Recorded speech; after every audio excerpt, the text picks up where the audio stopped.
Dr. Patrick Pita Simões, agradecer-lhe em primeiro lugar ter acedido a esta conversa, que é, ao fim e ao cabo, informal e despretensiosa acerca desta matéria, que é bastante relevante para o país, para as autarquias também, e a Associação Nacional de Assembleias Municipais tem todo o interesse e todo o prazer em divulgar esta matéria com alguém que a aborda de forma sistemática e que tem acompanhado toda esta construção. E, portanto, estamos a falar, basicamente, de um normativo publicado no final do ano transato, que vai entrar em vigor agora no início do mês de junho e, portanto, estamos, digamos assim, no tempo ideal para abordar esta questão com as Assembleias Municipais, que mais cedo ou mais tarde, em todas as circunstâncias, vão, obviamente, ter que se debruçar sobre este assunto. E eu pedi ao Soutor, pedi ao Patrick Pita Simões que fizesse uma breve apresentação daquilo que é o tema deste normativo e daquilo que vai, digamos assim, de imediato entrar em vigor. Muito obrigado. Muito obrigado pela apresentação também, pela proposta e convite para este webinar. Vou tentar ser muito sucinto, porque realmente dá para muitas abordagens e muitos aspectos. Desde já chamar a atenção que, apesar de esta conversa incidir sobretudo sobre o normativo, sobre as regras, sobre diplomas legais, não apenas um, na essência o que vai estar em causa vai ser uma mudança cultural. E é isto o que se espera. Sobretudo que não seja apenas mais um diploma, ou 3 diplomas, concretamente, que eu irei mencionar, mas que traga efetivamente aqui uma mudança comportamental e que vá ao encontro da integridade organizacional das entidades públicas, privadas e também no setor social. Concretamente, nós temos o ano passado o Decreto-Lei 109/2021, que foi publicado a 9 de dezembro. Este Decreto-Lei veio, ou o seu sumário diz que cria um mecanismo nacional anticorrupção e estabelece o regime geral da prevenção da corrupção. Mas desde já também mencionar que ele faz aqui uma alteração específica ao regime jurídico das inspeções, mas eu já irei também mencionar este aspecto. Desde já chamar a atenção que então temos três situações com este decreto-lei. Muitas vezes é falado apenas duas, o MENAC, ou seja, este Mecanismo Nacional Anticorrupção, a agência também se pode chamar a Agência Anticorrupção, e o Regime Geral da Prevenção da Corrupção, também podemos abreviar por RGPC. Ora, isto vem na sequência de uma Estratégia Nacional Anticorrupção de 2020-2024, em que o Governo tentou, previamente à pandemia, já iniciar trabalhos no sentido de também ir ao encontro de diplomas internacionais, dos quais Portugal ratificou, no combate à corrupção, ou com vista ao combate à corrupção. Por isso a resposta, se calhar foi longa aqui o enquadramento, mas o propósito é o combate à corrupção. Eu diria desde já que não é apenas o combate à corrupção, mas também, e depois este diploma, como outro que eu irei mencionar, também refere infrações conexas. E aqui teremos a dificuldade, ou não, para quem está mais habituado a estas questões, se calhar já está mais familiarizado com esta ideia de que há outro conjunto de situações que são infrações e que estão conexadas ou que estão relacionadas com a corrupção. Podem ser a priori ou a posteriori. Desde já começo entre aspas, aqui com uma provocação para aqueles que falam tanto no assédio laboral, assédio moral e assédio sexual. O assédio não é corrupção. E aos canais de denúncias, que também já irei falar um pouco mais adiante, mas pode estar conectado ou interligado com a corrupção. Ou seja, salvo seja, mas alguém que queira cometer um ato corruptivo pode ter que iniciar determinada aproximação a alguém que tem este acesso à informação privilegiada, acesso a um cofre, acesso a uma documentação muito sigilosa, pode começar com o assédio a esta pessoa, pode ser das duas vertentes, mas diria que talvez a primeira e aquela que as pessoas associam muito o assédio ao sexual, mas não necessariamente, e até penso que começa muitas vezes com o psicológico. Também se pode misturar aqui com a ideia do bullying, sendo que o bullying deve ser encarado especificamente para o setor ou as crianças, a educação, a área de educação, mas já para não entrar em pormenores, até porque não sou especialista nestas matérias, falar mais psicológicas e psicossociais, começamos sempre com uma tentativa, uma aproximação das pessoas e pode depois dar aso então à facilidade ou à corrupção ativa e a passiva, ou posteriormente a pessoa que cometeu determinada irregularidade, que se pode enquadrar na figura de corrupção, na moldura também prevista na lei sobre este tipo de crimes. Eu, para encobrir ou para tentar que a pessoa que me detectou, novamente, salvo seja, eu não, mas esta pessoa que cometeu esta situação pode ter que seduzir ou então fazer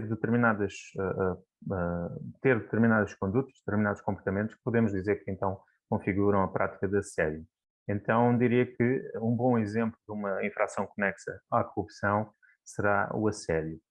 Mas então, objetivamente, em relação ao diploma. O diploma refere especificamente que a estratégia serviu de base, foi também importante que houvesse esta estratégia, que foi alvo de debate público, bastante polémica, também com algumas ordens profissionais a discordarem, a dizerem que não estavam a ser incluídos todos os aspectos que deviam, aos dias de hoje, para o combate efetivo à corrupção. Mas o que é certo é que, então, tivemos a estratégia que acabou por servir de base para este diploma. Vá lá, mais ou menos, podemos lhe chamar também trabalhos preparatórios. A estratégia teve este impacto. E o que é dito, ou que é também mencionado no preâmbulo deste decreto-lei 109 é que há uma grande necessidade de prevenção e detecção e repressão da corrupção e que, então, estabeleceu-se 7 prioridades, aliás.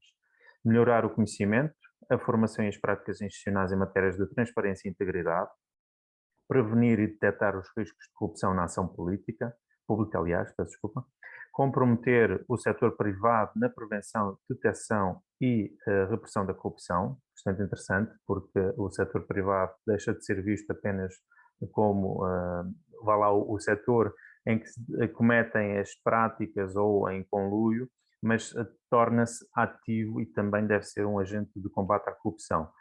Depois também reforçar a articulação entre as instituições públicas e privadas, lá está, termos aqui uma cooperação e entendermos que somos todos um só, um Estado e todos beneficiamos em cooperarmos.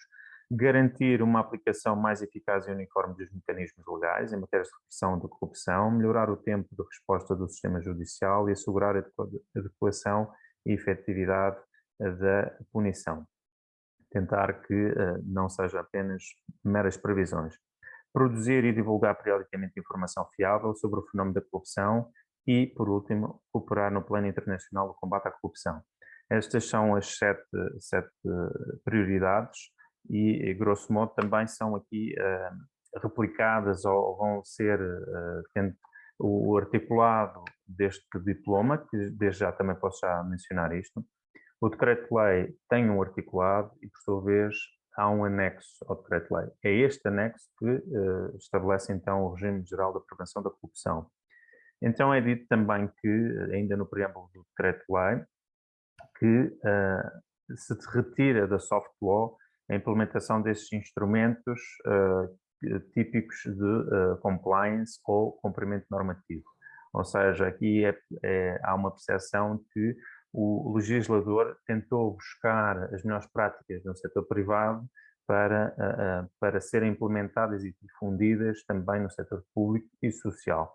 Também é dito que, então, são previstas sanções, o que traz aqui um acréscimo até aquilo que existia, e já posso também adiantar o Conselho da Prevenção da Corrupção.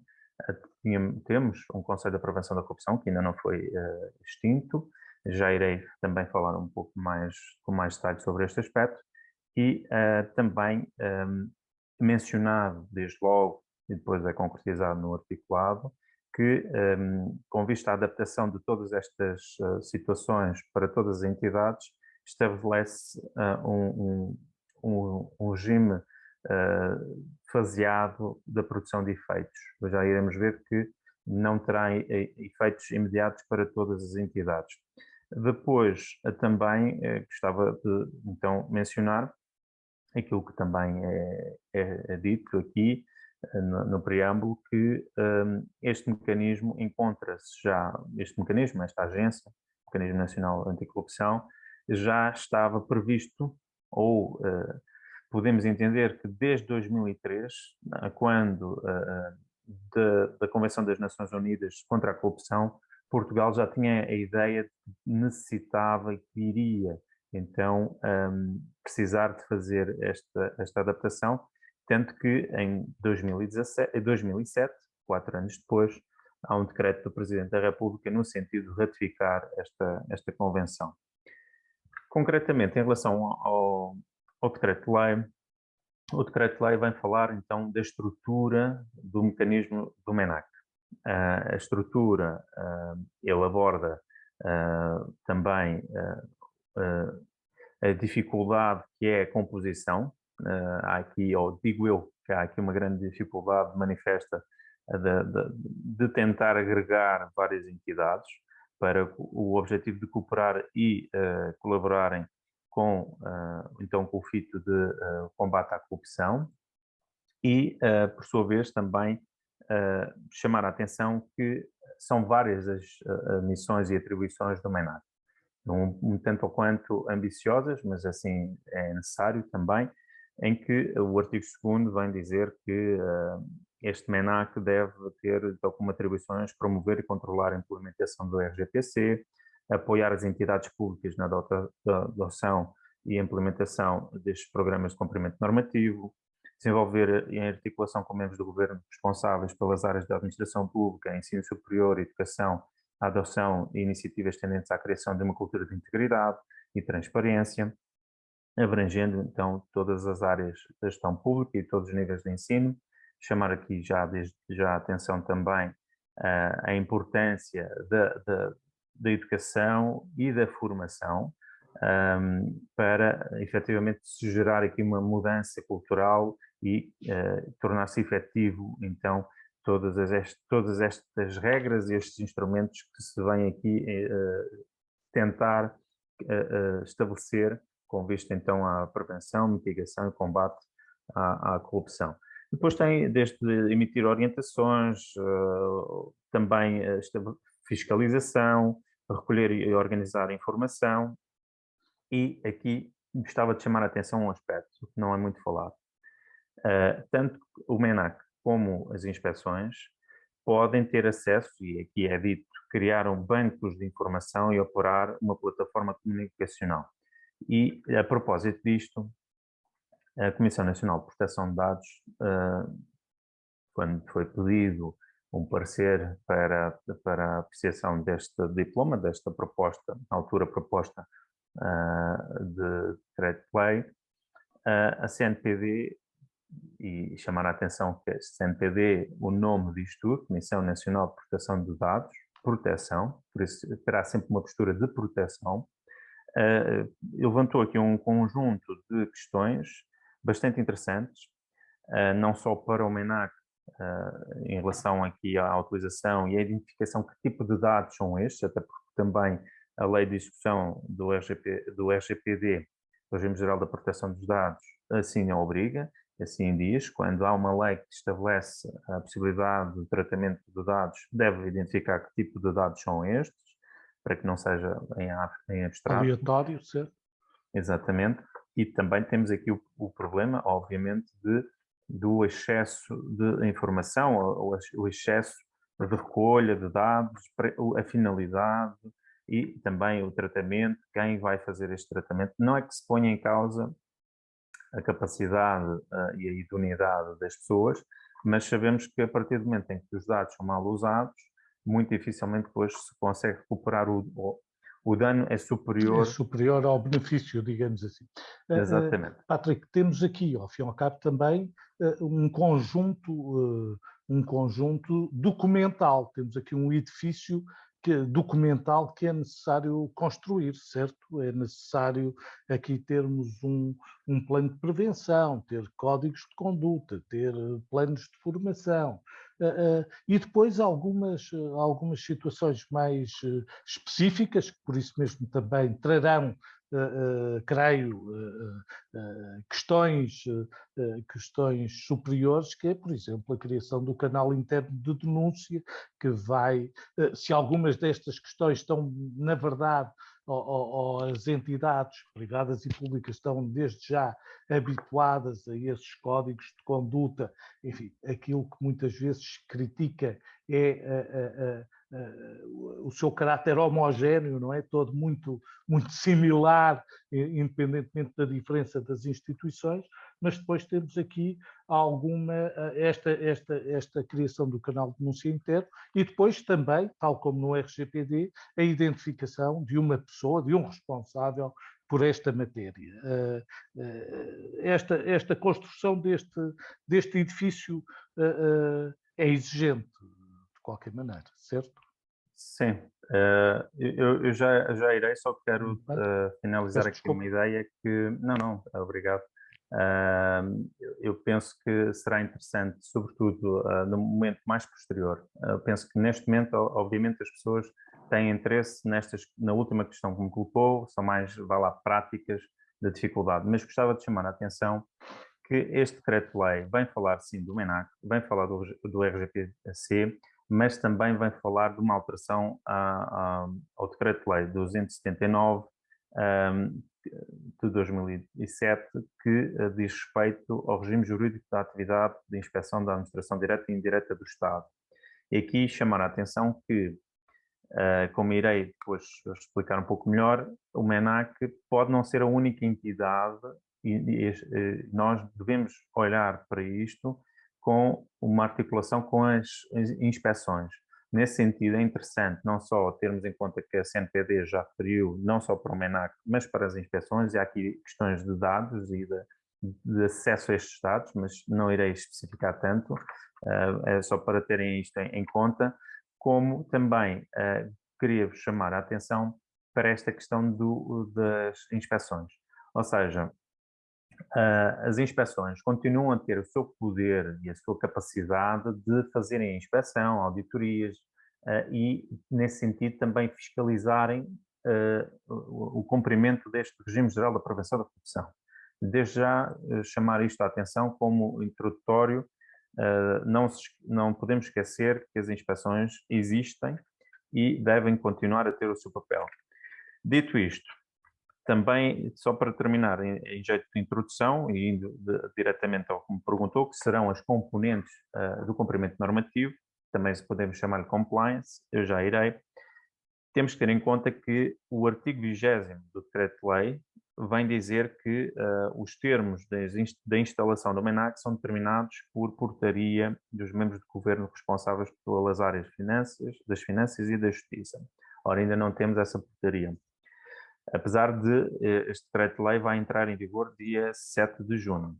Depois, no artigo seguinte, 27, vem dizer que é revogada a Lei 54 de 2008, ou seja, aquela que estabeleceu e criou o Conselho da Prevenção da Corrupção, que até aos dias de hoje é a entidade que tem estas características idênticas à do MENAC, à exceção de poder de autoridade e de sanções contra ordenações e de fazer aqui uma fiscalização. Mas tem todo o poder de pedagógico, de ajudar a orientar a implementação das melhores práticas. E uma delas, e já ainda ao encontro daquilo que me perguntou, é o Plano de Prevenção de Riscos em Infrações Conexas. Mas queria ainda chamar a atenção o artigo 28º, que vem dizer produção de efeitos. Ele vem dizer que a produção de efeitos do RGPC para as entidades privadas e que são aquelas que também são entendidas como média empresa, e aqui vamos ter o critério das 50 ou mais de entidades que tenham 50 ou mais trabalhadores. Privadas também, não é? Sim. O Regime Geral da Prevenção da Corrupção produz efeitos 2 anos após a entrada em vigor do presente decreto-lei. Por isso temos aqui a questão temporal, que pode-se já adiantar que muitos, se calhar, vão pensar, bem, eu agora não tenho que ter pressa de implementar o Regime Geral da Prevenção, ou todas estas componentes que eu irei mencionar, porque tenho aqui alguma margem. Bem, eu chamo a atenção que as inspeções continuam a existir. Daí eu ter chamado desde já a atenção à questão das inspeções e que é necessário também amadurecer determinados instrumentos que já mencionarei, por isso não tenham isto tudo dado como simples. Depois também é dito que a instalação, quando houver a instalação do MENAC, então aí sim é revogado a lei que estabeleceu o Conselho da Prevenção da Corrupção. Nesse sentido, o Conselho da Prevenção da Corrupção ainda pode, talvez deva, mas isso já são considerações minhas, vir ajudar no fomento destas componentes. Peço desculpa por ter sido tão longo aqui com esta fase de introdução. Concretamente, nós temos o artigo 5º, que vem referir o Programa de Cumprimento Normativo e diz quais são os componentes essenciais. Essenciais, mas há mais. Ou seja, ele vem dizer que as entidades abrangidas, e ou seja, estas entidades abrangidas, temos que já esclarecer que são as que no artigo 2º vêm mencionadas como as que pessoas coletivas com sede em Portugal que empreguem 50 ou mais trabalhadores e as sucursais em território nacional, pessoas coletivas com sede no estrangeiro que empreguem 50 ou mais trabalhadores. Bem como também, depois, vem dizer o regime é aplicável aos serviços e às pessoas coletivas da administração direta e indireta do Estado, das regiões autónomas, das autarquias locais e do setor público que empreguem, então, 50 ou mais trabalhadores. E também ainda outras entidades independentes, ou também do setor privado, público e cooperativo e ao Banco de Portugal, sem prejuízo do número 4. E aqui quero chamar a atenção que eu mencionei o número 4, que é o Banco de Portugal, mas também queria chamar a atenção o número 5. Os serviços e as pessoas coletivas da administração direta e indireta do Estado, das regiões autónomas, das autarquias locais e do setor público empresarial, que não sejam consideradas entidades abrangidas, ou seja, que não tenham estes 50 ou mais trabalhadores, podem adotar instrumentos de prevenção de riscos de corrupção e infrações conexas adequados à sua dimensão e natureza, incluindo os que promovam a transparência administrativa e a prevenção de conflitos de interesses. Um exemplo concreto. A minha entidade tem 48 trabalhadores.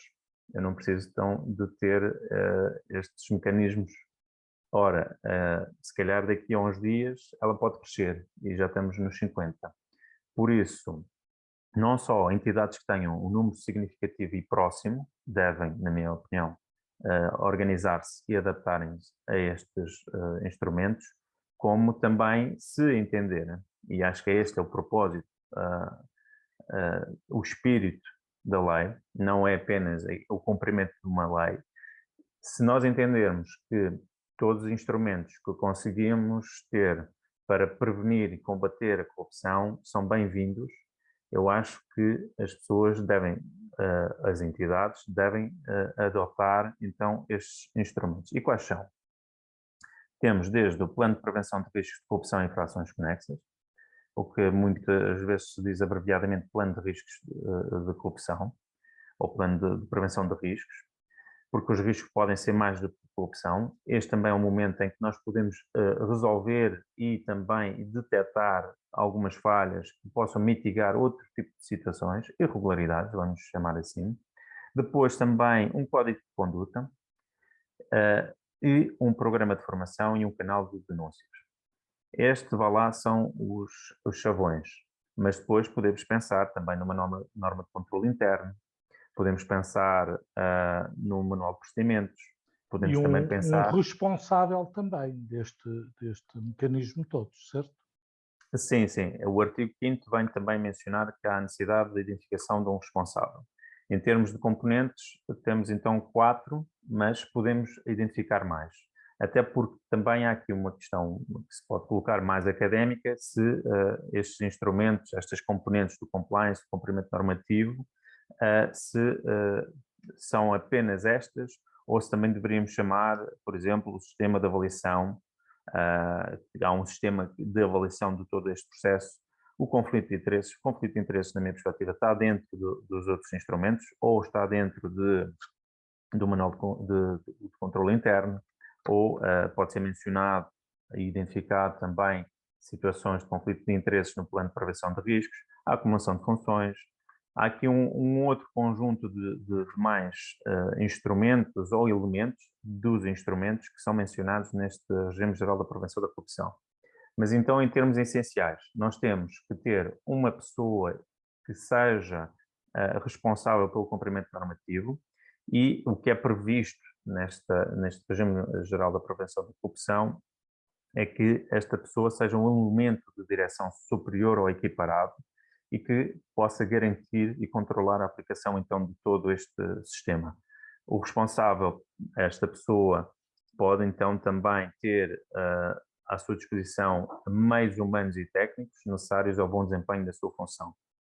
E depois temos aqui algumas questões, tais como, no caso de entidades abrangidas em que se encontra em relação de grupo, poder ser designado um único responsável pelo cumprimento normativo.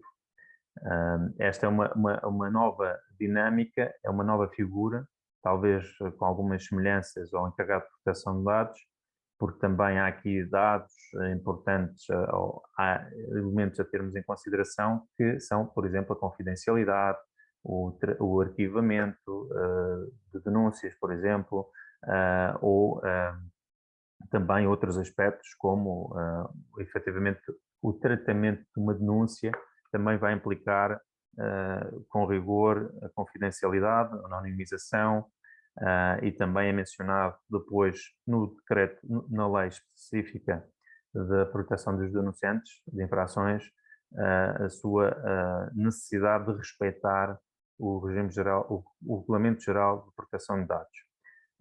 Grosso modo, neste regime geral da prevenção da corrupção, temos então identificado um conjunto de instrumentos que também se aplicam ao setor privado. O setor privado também deve ter em consideração o que o público ia fazendo, aliás, como o plano de prevenção de riscos e infrações conexas. Se por um lado é verdade que aqui a lei vai beber informação ao privado, também é verdade que o privado começa agora a ter necessidade de também saber as práticas que eram feitas na administração pública.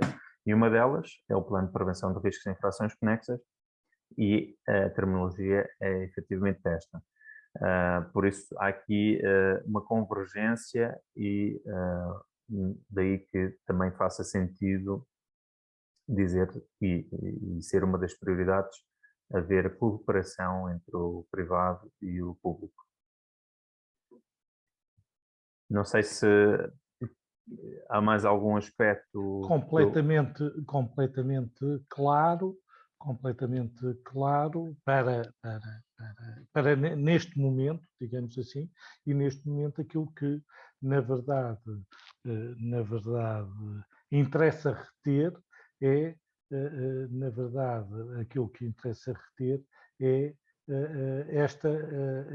este novo normativo, ou este normativo mais atualizado, que vem reforçar este combate à corrupção, se quisermos pelo ponto negativo, ou este reforço da integridade e de uma prática social mais elevada e mais apurada. Portanto, e daí também, como o Dr.